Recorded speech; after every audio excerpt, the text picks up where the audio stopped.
Je m'appelle Danielle Ponceau. Je suis originaire d'Algérie. Ma maman était de souche espagnole, pur sucre, à savoir qu'elle est née à Torreviejas. Je crois que maintenant c'est un port très touristique à côté d'Alicante. À l'époque où elle est née, c'était un tout petit port, de rien du tout. Et mon papa est né à Oran, d'un père gersois et d'une maman espagnole également. Sa maman travaillait chez Bastos, l'usine de cigarettes d'Oran. Je suis née à Mascara en Algérie. J'y ai vécu, je pense, ma toute petite enfance parce que très vite mes parents sont allés s'installer à Palicao, à une vingtaine de kilomètres de Mascara.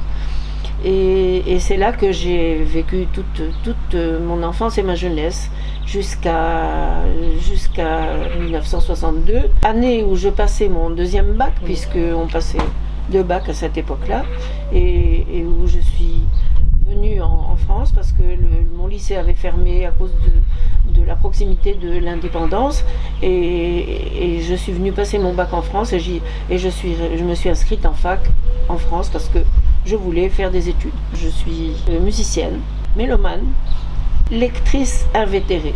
On va remercier tout Chucky Malea, oui, c'est lui qui nous a mis en contact. Oui. Il est secrétaire d'une association qui m'est très chère, la NPNPA, présidée par Jacques Pradel, que j'aime beaucoup aussi. Je ne le connais pas personnellement, on s'est téléphoné avec Jacques il y a longtemps, quand j'ai intégré cette association. Mon Algérie, c'est, comme je te l'ai déjà dit, c'était déjà la lumière. C'était un pays de lumière. C'est un pays magnifique.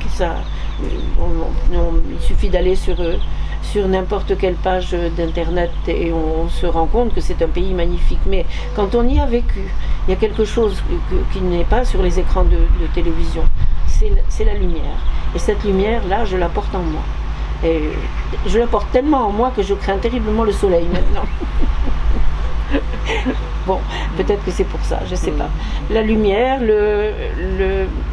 bon, en plus, mon Algérie, c'est aussi mon enfance et ma jeunesse.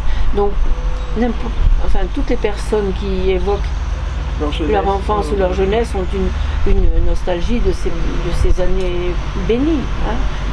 Le vert paradis des amours enfantines de Baudelaire, pour moi, il était là-bas, à Palicao, qui maintenant s'appelle Tirénif, d'ailleurs.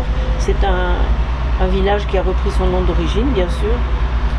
Et c'est un village très très particulier parce que c'était un joli village. Moi, je trouvais que c'était joli chez moi, mais enfin bon, chez moi, oui, bon, chez moi. Oui. Quand en 1982, je suis retournée à la recherche de mes racines en Algérie, sur l'invitation de 2 amis dont lui était enseignant au titre de la coopération. Voilà, donc ils n'avaient pas connu l'Algérie que toi tu avais connue. Ils n'ont pas connu ça, voilà, pas ils sont venus. Mais ils sont venus après. Et elle était sage-femme. Donc ils avaient chacun un métier qui les mettait en relation avec les gens, ces gens que j'aimais tant. Et donc, quand je suis allée, évidemment, on était à Saïda, hein, chez eux. Mais c'était pour des vacances de Pâques. J'y suis allée avec mon mari,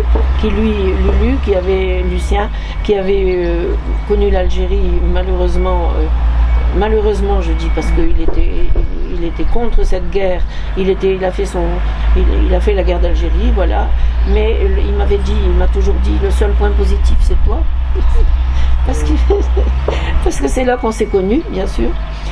Et puis, quand on y est retourné en 1982, j'ai été effarée de constater l'essor démographique, en particulier de mon village.